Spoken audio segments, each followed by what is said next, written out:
What's up, everybody? Welcome to Podcast Now. I'm Alex, and in this video, I want to talk about why I'm getting The Devil in Me and why you should too. This is my preview series where I take a look at an upcoming game and talk about whether I'm getting it, I'm not getting it, or am somewhere in the middle. And for the Dark Pictures Anthology, I mean, this is just a yearly occurrence, right? Every year I get them. Now, the thing with these games are you really need to be into them. I mean, they don't change all that much. It was actually a thing that Supermassive had said very early on in this anthology was they're not going to just be adding things for each game. It's really the same core concept of how the game functions, and that's what you get for all of them. To be fair, and to be honest, The Devil in Me does look to have, at least from what I've seen based off gameplay, the most different mechanics, like the most added mechanics of any of the Dark Pictures games. Also, to their, I guess, benefit or to something to their credit, they've been getting better, I would say, each time. I think I don't know if it's unanimously, but I would say Man of Medan, unanimously, not very good.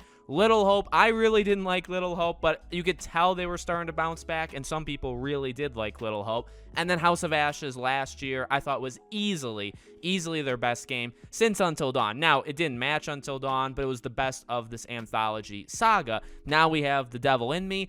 And you know, you could look at this as like maybe there's a little bit of biasness here. I do love Until Dawn. I do support Supermassive each of these times. Played The Quarry as well. But there is a sense with this game that it does look the most interesting out of any of the anthology games. Now, that's a personal preference to me. It's H.H. Holmes' Murder Castle, so there's a little bit of history there. It is, I guess, their turn or their take on, like, Saw, right? Because there's going to be kind of, like, trials, and you're going to have to pick, you know, who you'd want to save. There's a little bit of that in Until Dawn. In fact, it's one of the better parts or one of the better things in that game is that choice between characters and kind of traps in a sense, but it's not done a lot in Until Dawn. It's just one part of it. Whereas this game, it seemingly is going to be almost the entire thing, right? The idea of puzzles, traps, choosing, you know, who lives, who dies, who gets out, right? That's going to be a really big part of this game. And again, to me, these games have improved. The Quarry's separate, although it is also from Supermassive Games. So for me, I just look for these games to get better each time. It's probably like an unorthodox opinion going into the game where it's like, well, I don't know if I'm expecting, you know, a 9 out of 10, 10 out of 10 gamer to be like blown away. I just want better than the year before, I guess, or the game before, right? It coincidentally is both of those. But House of Ashes really did a good job in terms of horror, in terms of gameplay, in terms of telling a compelling story with probably the most consistent cast, right? Cast has been their problem for a long time, a consistent cast ever since Until Dawn. So I guess that's what I'm hoping for here is that those kind of things, they continue to check them off. The cast, please, for the love of God, make them well-rounded. Again, like Little Hope had a couple that were good, but the rest, and I think Little Hope was just very, very, very uneven in general. So hopefully this one, everybody's pretty good. Again, you're not going to expect to see much improvement, and it is going to become more and more of an issue. The facial animations, I will tell you after playing games like A Plague Tale, Requiem, which just came out a few weeks ago, The Devil in Me, and all of these Dark Pictures Anthology, and people have been calling this out for a while, they have been falling behind pretty quickly in terms of the facial department. They look good in a sense, but the facial models, for whatever reason, and again, people have been pointing this out for a while, they lack like a soul. If you look into the eyes of any of the gameplay, of any of the cutscenes of any of these games, really, but obviously because we're talking about The Devil in Me, they just don't feel like alive. So in a way, they look good, but in a way, they also look really bad, and it continues to catch up with them because, you know, doing these yearly games, they don't really have time to innovate, and that is against the game. That is a negative with the game, because, again, if you didn't like Man of Medan, the only thing you're hoping for here, as I am, the only thing you can really look for is that the story is still solid, the characters are good, and then whatever the twists are, they're nicely done.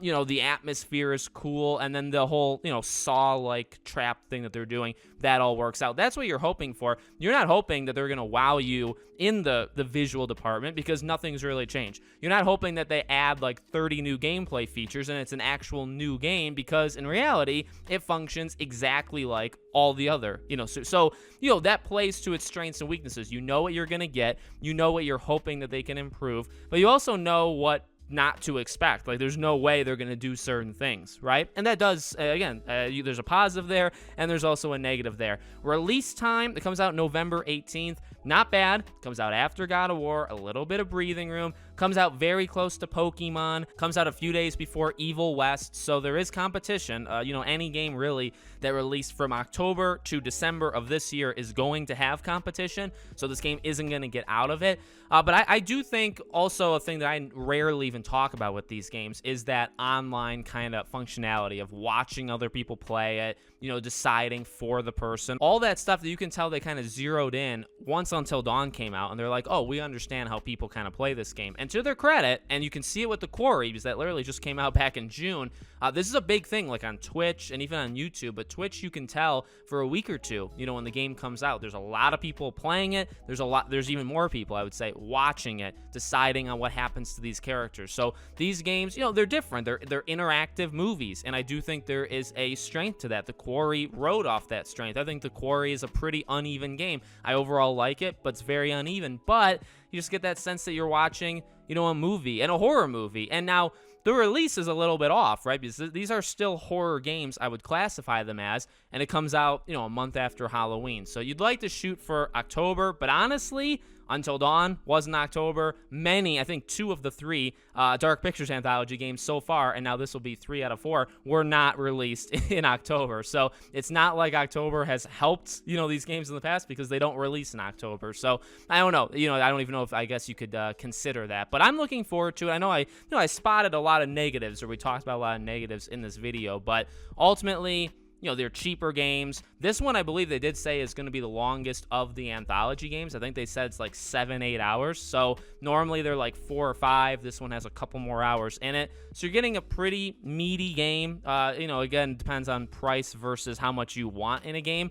But if you haven't played the other ones, if you didn't like the other ones, this one I can't imagine is going to do something. Again, though, depends on what you didn't like in the other ones. If you don't like the entire structure of how Supermassive makes games, then obviously you're not going to like this. But if you were disappointed in characters or the twist or the supernatural element, those are things that they can fix. And again, I think they did the best job at all of those things, putting it together in House of Ashes, and they have not done a good job at that since Until Dawn. It was Until Dawn, House of Ashes, The Quarry somewhat, and The Devil in Me, I think because of what they're going for, I'm interested in it. Like, it kind of speaks to me, and it's a more interesting thing to me versus some of the other jabs they've taken at the genre, and so we'll see how it goes. So let me know what you guys think in the comments. Make sure you guys are subscribed, bell icon turned on. I do plan on covering this game as we get closer, and then also when the game comes out in terms of review and talking about the ending and all that stuff. So there'll be more videos on this game on the channel as we continue through the month of November.